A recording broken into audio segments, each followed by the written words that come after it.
Hello students, my name is Geetanjali Andheria. Welcome to step up academy. Super quick श्रृंखला में आपका स्वागत है। जी हाँ, सुपर क्विक हमारा अभी रुका नहीं है। क्विक क्विक क्विक, बहुत जल्दीबाजी में, बहुत जल्द, ऐसा भी जल्दीबाजी नहीं कि आपको समझ में ना आए। सुपर क्विक रिवीजन की श्रृंखला हमारी चल पड़ी है और चलती ही जा रही है और तब तक नहीं रुकेगी जब तक कि आपका पूरा रिवीजन नहीं करवा दिया जाएगा। स्टेप अप एकेडमी ने अपनी ये जो रेल चला कर रखी हुई है, ये बिल्कुल भी थमने वाली नहीं है। ये उसी स्टेशन पर जाकर रुकने वाली है जहां आपका रिजल्ट होगा। तो आज हम करने वाले हैं सुपर क्विक सौहार्द्रम प्रकृतेः शोभा। ये सप्तमा पाठा है 10वीं का।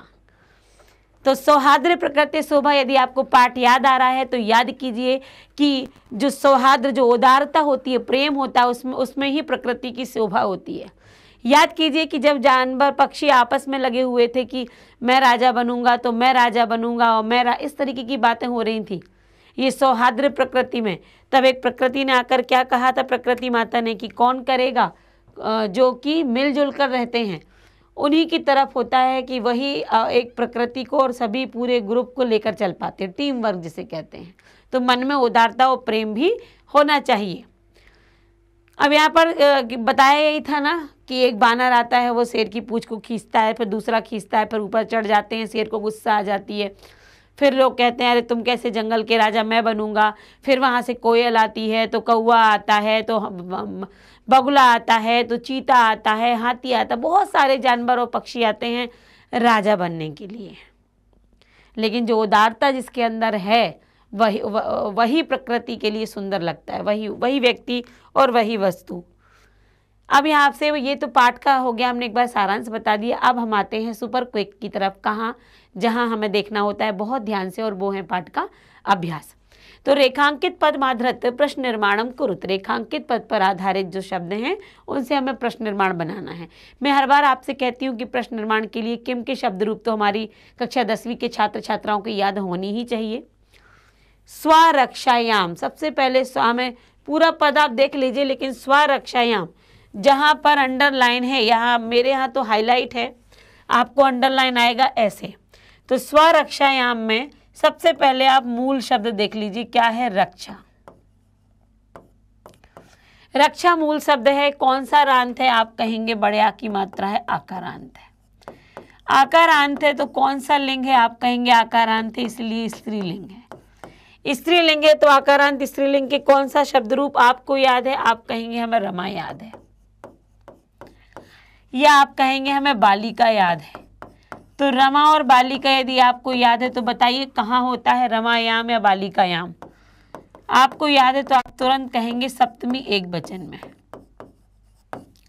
सप्तमी एक वचन, तो आप क्या लगाएंगे फिर यहाँ पर, किम।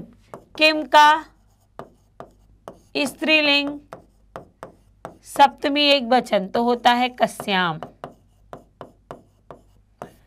क्या होना चाहिए फिर यहाँ पर, सिंहा बानराभ्याम कस्याम समर्था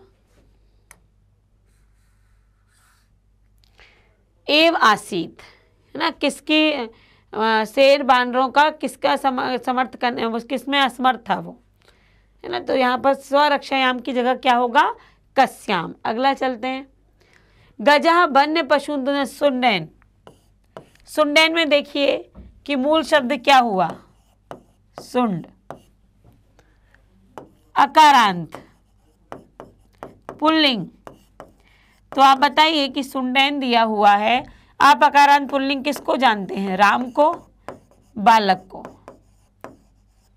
कहाँ आता है, रामेण या बालकेन, तुरंत आप कहेंगे तृतीया में। तो फिर किम की क्या होगी, तृतीया। किम की तृतीया होती है केन, पुल्लिंग में। देखिए, गजः वन्य पशून दुंतैन केन पोथित्वा मारेत, ये तो हो गया हमारे शब्द रूप के आधार पर। लेकिन वैसे तो आपको मैंने बताया था कि याम है पीछे, याम जोड़ना है, एन है तो केन जोड़ना है। ये हमारे एक ट्रिक हो जाती करने की। बानरा आत्मा नाम वनराज पदाए, वनराज पदाए, वनराज पद जो हमारा होगा वनराज पद, वनराज पद। तो कौन सा रांत, अकारांत। अकारांत पुल्लिंग कहाँ आता है, अकारांत पुल्लिंग में रामाय, तो रामाय आता है चतुर्थी में, तो क्या हो जाएगा, कस्मै चतुर्थी। तो ये कहने का मेरा तात्पर्य है कि आपको किम के शब्द रूप कौन सा रांत है, कौन सा लिंग है, और फिर आप किम के शब्द रूप के अकॉर्डिंग आसानी से प्रश्न निर्माण कर सकते हैं। अगला है मयूरस्य नृत्यम प्रकृतेः आराधना। प्रकृति का मूल शब्द प्रकृति, इकारांत। जब इकारांत होता है मति, तो कहाँ पर आता है? मते है। आप कहेंगे पंचमी षष्ठी एक वचन, पर यहाँ पर प्रकृति की आराधना तो षष्ठी, तो षष्ठी किम स्त्रीलिंग? कस्याः। मयूरस्य नृत्यम कस्या आराधना। मयूर नाचकर किसकी आराधना करता है? सर्वे प्रकृति मातरम प्रणमति। सभी प्रकृति माता को। माता हो गया मातरम द्वितीया, किम स्त्रीलिंग, तो काम प्रणमति। अब है शुद्ध कथना नाम समक्षम आम और अशुद्ध कथना नाम समक्षम ना लिखत। शुद्ध कथन क्या है? सिंह आत्मनम दुंदनम वानरम मार्यति। शेर स्वयं खींच रहे बानर को मारता है, तो क्या वो मार पाता है? बानर तो दूसरी जगह कूद कर चला जाता है। तो इसका उत्तर हुआ ना। का मतलब जो काव काव बोलता है, इति बकस ध्वनि। काव काव की ध्वनि, जो ये ध्वनि है वो बगुला निकालता है, बगुला बोलता है। आप बताइए काव काव कौन बोलता है? कौआ। तो ये हुआ ना। काक पिक योह वर्णा। काक मतलब कौआ, पिक मतलब कोयल, और योह लग गया मतलब दोनों। कौआ और कोयल का वर्ण अर्थात रंग काला होता है, आम। हाँ। गजा लघुकाय, हाथी छोटा होता है। निर्बला चा, और बिना बल का होता है। ये सही है गलत? तो ना, वो बलशाली भी होता है और बड़ा होता है। मयूरहा मोर बकस्य कारणात, बगुले के कारण से पक्षी कुल अवमानिता मान्यते। पक्षी कुल को अपमानित माना जाता है। मयूर और बगुले के कारण की, किसके कारण? आम, क्योंकि ये क्या खाते हैं? ये मांस खाते हैं। अन्योन सहयोगेन प्राणिनाम लाभः जायते। एक दूसरे के सहयोग से प्राणियों को लाभ होता है, आम। ये प्रकृति माता ने आके कहा था, यदि आपस में सहयोग करोगे तो लाभ प्राप्त होगा। अब यहाँ पर है मंजूषा से हमें ठीक पदों को चुनना है और रिक्त स्थान में भरने हैं। अब वो आपको कैसे भी ऑप्शन करके पेपर में दे सकते हैं, पर आपको इस तरीके से पहले अभ्यास कर लेना है। मंजूषा के शब्दों का अर्थ जान लेना है। स्थित प्रज्ञा क्या होता है? स्थित बुद्धि से। यथा समय, समय के अनुसार। मेध अमेध्य भक्ष्य मतलब जो कुछ भी खाना।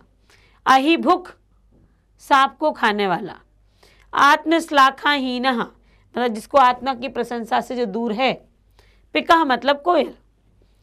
काकः खालिस्तान भवति, कौआ खालिस्तान होता है। तो कौआ क्या होता है? कुछ भी खाने वाला, या मेध्य अमेध्य भक्ष्य, या फिर सांप। तो मेध्य अमे कुछ भी खाने वाला, कौए को कुछ भी दे दो। खालिस्तान परभृत अपि कथ्यते। परभृत मतलब दूसरों पर, आभृत आश्रित कहते हैं किसे? तो मोर का एक दूसरा नाम भी दिया गया, अहिभुक, सांप को खाने वाला। तो अहिभुक जो है वो दूसरे। अच्छा, पिकहा, पिकहा पर पिका दिया हुआ है यहाँ पर। मोर ने मोर नहीं दिया होता तो दिया जाता। तो यहाँ पर मोर का शब्द है, भूलिएगा नहीं। पिकहा परभृत, कोयल, मोर नहीं, कोयल, कोयल कोयल कोयल सॉरी कोयल दूसरों पर आश्रित होती, क्योंकि कहते हैं कि कोयल के जो अंडे होते हैं उसकी सुरक्षा कौआ करता है। बका अविचला, जो बगुला है वो अविचल रहता है, बिल्कुल एक ध्यान। एव तिष्ठति, और स्थित प्रज्ञा से अपनी बिल्कुल ध्यान स्थिर करके वो बैठा होता है। मयूरा खालिस्तान, हाँ मोर किस नाम से जाना जाता है? तो अहिभुक। उल्लुकः खालिस्तान पद निर्लिप्तः चासीद। उल्लू को कैसे बताया गया है? जो स्वयं की प्रशंसा से दूर होता है, आत्मश्लाघाहीना। सर्वेषां में महत्तम विद्यते, सभी का महत्व होता है कब? यथा समयम, जैसा समय आता है समय के अनुसार हर व्यक्ति की कीमत समझी जाती है। तो यहाँ पर इसके अर्थ आपने देखे तो ये कितनी आसानी से आप भर पाए। परिचय पठित्वा पात्रस, यहाँ पर पहले पात्र का परिचय दिया हुआ है। जब परिचय दिया हुआ है तो आपको सबसे पहली बात तो आपको पाठ पता होना चाहिए, दूसरी आपको पाठ की हिंदी अनुवाद आनी चाहिए, तब आप जाके पाठ को इसको समझ पाएंगे। अहम, मैं, सुंडेन कमपि पोथित्वा मार्योतुम समर्था।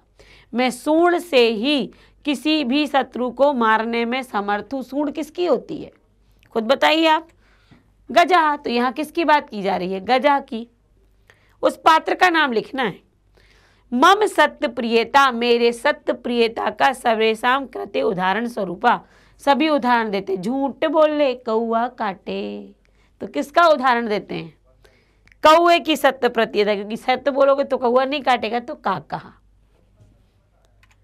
अगला है मम प्रच्छना पूर्वम। पिच्छन मतलब पूछ, पूछ का सौंदर्य। किसकी पूछ सुंदर होती है, जब वो फैलाती है तो। मयूरहा, बहुत आसान है, आपको समझने में पेपर में आ भी गए तो कठिन नहीं होंगे। अहम पराक्रम भयंकर वापी जतुम पराजितुम समर्था। मैं पराक्रम में, मेरा भयंकर में पराक्रमी हूँ। जंतुम पराजितुम समर्था, और जंतुओं को पराजित करने में समर्थ हूँ। बानर ने कहा था ये कि देखो शेर हाथी भी हमको नहीं हरा पा रहे, तो कौन है यहाँ पर शत्रुओं से को पराजित करने में समर्थ। बानर ने अपने आप को कहा। अहम वनराज, मैं वनराज हूँ। कथम सर्वे मिलित्वा माम दुदंती, कैसे सभी मिलकर मुझे परेशान कर रहे हैं। तो ये किसने कहा था, शेर ने, कि मैं जंगल का राजा हूँ, कैसे तुम लोग मुझे परेशान कर सकते हो। तो यहाँ पर आपको समझ में, अगला एक और है, अहम अगाध जल संचरी अपि गर्वः न करोमि। मैं अगाध मतलब बहुत अधिक जल में रहने वाले होने पर भी गर्व नहीं करती हूँ। तो रोहित नाम की जो रोहिता मछली जो है, रोहित मछली, वो बहुत अधिक जल में रहती है, लेकिन उसे घमंड नहीं होता। छोटी मछली छोटे जल में बड़े उछलती कूदती है। फिर है अहम सर्वेशाम प्राणिनाम जननी अस्मि। ये किसने कहा था कि मैं प्राणियों की जननी हूँ। यहाँ किसकी बात की गई है, तो प्रकृति माता। प्रकृति माता उपस्थित हुई थी। ऐसा तू कराल वक्त्रा दिवांधा चस्ती। एक तो तू भयंकर है और अंधा भी है दिन में, और दिन में अंधा कौन, तो उल्लू कहा की बात की जा रही है। अब है वाच्य परिवर्तन कृत्वा लिखत। वाच्य परिवर्तन करके लिखना है। सबसे पहले उदाहरण देखिए, क्रोधा सिंह स्थिता धावती गर्जती चा। ये तो सीधा आपका कर्तवाच्य हो गया। कर्मवाच्य में बदलेंगे तो यहाँ पर क्या हो जाएगा, तृतीया विभक्ति से। क्रोधा का तृतीया क्रोधैन, सिंह का सिंहैन, दोनों एक साथ हैं क्योंकि विशेषण और विशेष्य हैं, तो एक सी विभक्ति लगेगी। एतस्थिता अव्यय है जो कि परिवर्तित नहीं होता है। धावती गर्जती, ये दोनों क्रियाएं हैं और क्रियाओं पर कहा जाती है कहाँ पर, आत्मनेपद में। तो धाव्यते गर्जते चा। यहाँ देखिए त्वया सत्यम कथितम, तो यहाँ पर त्वया तृतीया का है तो सहा, त्वया सा, ठीक। सा सत्यम कथितम दिया है तो यहाँ पर कथयसी, त्वम है, त्वया की जगह त्वम आएगा। त्वम एक वचन में, त्वम सत्यम कथयसी, तुम सत्य कहते हो। एक वचन तो एक वचन में, वो तृतीया में था इसलिए। सिंह सर्व जंतून पृच्छति, कर्म में जाएंगे तो सिंहैन सर्व जंतवः, एक वचन में गया, सिंहैन सर्व जंतवः पृच्छन्ते, है बहुवचन लेकिन प्रथमा विभक्ति में जाएगा और तृतीया में जाएगा। और फिर पृच्छति तो पृच्छन्ते, क्योंकि ये क्या है, सर्वे जंतु पृच्छन्ति, सभी जंतु के द्वारा पूछा गया। सभी जंतु कर्म कारक में, कर्मवाच्य में इसके अनुसार चलेंगे तो ये बहुवचन, इसलिए पृच्छन्ते भी बहुवचन। काकः पिकस संतति पालयति, इसको भी कर्म में बदलेंगे तो काकः काकेन पिकस्य, पिकस्य जो कहते हो कौए के द्वारा कोयल की संतति पाली जाती है, पालयते, ये एक वचन में ही चलेगा आपका। ये विभक्ति ज्यों की त्यों है, लेकिन आगे क्या होगा, तृतीया का प्रयोग। मयूरा विधात्रा एव पक्षी वनराजा व कृता, तो मयूरा तृतीया, मयूरे विधाता, विधात्रा का विधात्रा, मयूरम एव पक्षी राजम वनराजा व अकरोत्।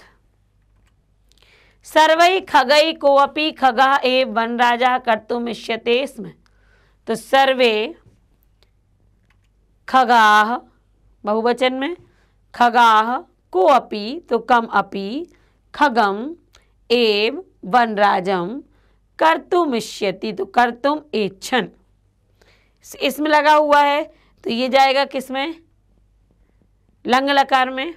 सर्वे मिलित्वा प्रकृति सौंदर्याय प्रयत्नं कुर्वन्ति। सर्वे मिलित्वा सभी मिलकर, तो सर्वै मिलित्वा प्रकृति सौंदर्याय, प्रयत्नम है तो प्रयत्नः, कुर्वन्तु तो क्रियते। एक वचन में आ गया तो यहाँ पर क्रियते। अब अगला है समास विग्रह या समस्त पद। कुछ टूटे हुए विग्रह करना है, कुछ विग्रह थे तो समस्त पद में बताना है। तुच्छ जीवई, तुच्छ जीवई, तुच्छ जीव यहाँ पर विशेषण है तो तुच्छ ही जीवई, सीधा तोड़ेंगे, सीधा विग्रह करेंगे, तुच्छ ही जीवई, तुच्छ जीवों के द्वारा। वृक्षोपरि, वृक्षोपरि तो वृक्ष के ऊपर, और वृक्ष के ऊपर तो षष्ठी, और षष्ठी कहाँ आती है तो षष्ठी में स्या, तो हो जाएगा वृक्षस्य ऊपरी। पक्षिणाम सम्राटा, दोनों को जोड़ दीजिए तो परिणाम की वो हट जाती है विभक्ति, पक्षी सम्राटः, पक्षी सम्राट, या इन्होंने सीधा पक्षी सम भी लिखा है। स्थित प्रज्ञा यस्य सः, जिसकी बुद्धि स्थित हो, सीधा स्थित प्रज्ञा, उसको क्या ये यस्य सः हट जाएगा, सीधा आ जाएगा स्थित प्रज्ञा। अपूर्व, अपूर्व नंच में आता, जहां ना होता उसकी जगह पे आता है, आ होता उसकी जगह पे ना, तो आ जाएगा ना पूर्वम। व्याघ्र चित्रकौ, व्याघ्र चित्रकौ, तो जहां पर कौ व्याघ्र और चित्रक की बात की गई तो व्याघ्र चा और चित्र कहा चा, ये द्वंद्व समास। इन दो पदों को बहुत आसानी से तोड़ना है, विभक्ति का प्रयोग करके, ये भी विभक्ति का प्रयोग करके, ये तोड़े हुए हैं, हम जोड़ेंगे तो विभक्ति हट जाएगी। यहाँ पर यश सा बहुव्रीहि समास का यश सा हटेगा, सीधा स्थित प्रज्ञा आ जाएगा। फिर ना पूर्वम, ये नंच तत्पुरुष का, और नीचे द्वंद्व समास का उदाहरण है। तो यहाँ पर आपने समास देखे, समास का विग्रह करना और कैसे समास से समस्त पद बताना। प्रकृति प्रत्यय का धातु प्रत्यय को अलग भी करना है और धातु प्रत्यय को जोड़ना भी है। क्रुद्ध के साथ जब क्यत और क्यत लगता है तो अह लगता है, तो क्या हो जाएगा क्रुद्धः। क्यत प्रत्यय की ये पहचान है, अह लगेगा। आकर्ष, आकर्ष, या जहां पर लगा हुआ है वहां प्रत्यय होता है ल्यप, तो देखिए आ धातु उपसर्ग है, कृस धातु है और ल्यप प्रत्यय है। सत्य प्रियता, जहां पर ता आ जाता है, बड़ा ता जहां लग जाता है वहां प्रत्यय तल होता है, सत्य प्रिय और तल, फिर उसमें से ता हटके वो किस में चला जाएगा, वही तो प्रत्यय है। और प्रत्यय जो ता है दिख रहा है, जो ता, वो ता से नहीं, वो तल से ता बनता है। पराक्रमी, जब बड़े की मात्रा लगा देते हैं तो पराक्रम और ऋणी, ऋणी या इनमें छोटी ई भी का प्रयोग होता है और बड़ी ई का भी, तो पराक्रमी तो इन और या ऋणी प्रत्यय कहते हैं। क्रूर्ध और त्वा, तो हमेशा कित्वा में से का हटता है तो क्रूर्धत्वा, आधा त्वा लगता है। श्रवणम, श्रवण, ये ना हमेशा श्रुत प्रत्यय में आता है और श्र आ जाएगा इसकी धातु में, तो श्रु धातु और श्रवण, तो क्या हो गया ये देखिए, बहुत आराम से आपने प्रकृति प्रत्यय दोनों धातु प्रत्यय को अलग किया। बस पता होना चाहिए क्या थे तो विसर्ग आएगा, या है तो ल्यप आएगा, ता लगा हुआ है तो तल आएगा, बड़ी ई तो ऋणी आएगा, कित्वा है तो त्वा आ जाएगा, और यहाँ पर न दिया हुआ है हलंत में तो श्रुत प्रत्यय का उदाहरण है। आगे है आपका यहाँ पर पर्यायवाची मिलाना है, आपको मैचिंग के रूप में फिर बताऊंगी, पेपर में नहीं आएगा लेकिन हमें याद रखना है। विधूय, पोथित्वा, बहुत आसानी से मिल भी जाएंगे आपको। पोथित्वा जहाँ पर्यायवाची पद हैं, जब नहीं मिलते हैं तो विभक्ति भी मैच किया करो। विधूय, विधूय तो क्या होगा, आकर्ष्य होगा। पोथित्वा, हेते, जलगौ, सिरसी, तो देखिए सिरसी का यदि दिख रहा है तो मस्तके। फिर शफरी, लघुमतस्य, नौ, नौका, जलधौ, समुद्रे, बहुत सारे मिल रहे हैं। विहाय, आकर्ष, किससे मैंने आकर्ष देखा तो चतुर्थी विभक्ति से, या चतुर्थी से नहीं देखो, मैं यहाँ विभक्ति नहीं, यहाँ पर प्रत्यय देख लो आप। पोथित्वा तो पीड़ित्वा मिल रहा है। हिते, कल्याणे। फिर जलधौ, समुद्रे, वो समुद्र ही कहते हैं। सिरसी, मस्तके। शफरी, लघुमतस्य। बकस्त्र, मुखस्य। और नौ तो नौका। तो देखिए बहुत आसान होता है, कुछ तो हमें मिल ही जाते हैं। अर्थ पता है एग्जैक्ट करो, अर्थ नहीं पता है विभक्तियां या प्रत्यय जो हमें सेम दिख रहे हैं उनके आप सामने मिला दीजिए और फिर देखिए कि जो आपसे नहीं बन रहा वो बचे हुए कितनी आसानी से मिलते हैं। ये उन छात्रों के लिए होता है जिनको अर्थ याद नहीं हो पाते हैं, लेकिन फिर भी हमें कंप्लीट तो करना है, तो वो इस तरीके से करेंगे। आप खुद ही देख लीजिए, ये भी एक सा प्रत्यय मिल रहा है, एक सा प्रत्यय है, एक सा विभक्ति है, इसकी भी वही विभक्ति है। 9 से 9 का हम मिला ही लेंगे, ये लघु मत्स्य ये दोनों फिर आपस में मिल जाएंगे हमें। तो कितनी आसानी हो जाती है केवल प्रत्यय और धातु को एक साथ देखने से। और यहाँ आपका जो पाठ था सौहार्द्र प्रकृति शोभा, ये भी पूरा हुआ। इसका भी सुपर क्विक रिवीजन हो गया। पाठ की जो व्याकरण थी वो हमने ले ली, संधि भी देखी, प्रत्यय भी, यहाँ प्रत्यय देखे आपने, समास देखे, पर्यायवाची शब्द देखे, परिचय हमने यहाँ पर देखा। तो ये सब कुछ आपका एक बार में कवर हो गया, मतलब पाठ को फिर से रटने की आपको ज़रूरत नहीं है। तो सुपर क्विक की श्रृंखला हमारी चल पड़ी और रुकेगी नहीं, तो आपको बने रहना है, चैनल को लाइक सब्सक्राइब और शेयर करना है, क्योंकि आपको जाना है और पेपर हॉल में बैठना है, लेकिन पूरी तैयारी के साथ। जो करवा रहा है स्टेप अप एकेडमी भी अपनी पूरी मेहनत के साथ। तो तैयारी करते रहिए और जुड़े रहिए और फिर बनाते रहिए अपने अच्छे नंबर का एक सिलसिला। Thank you.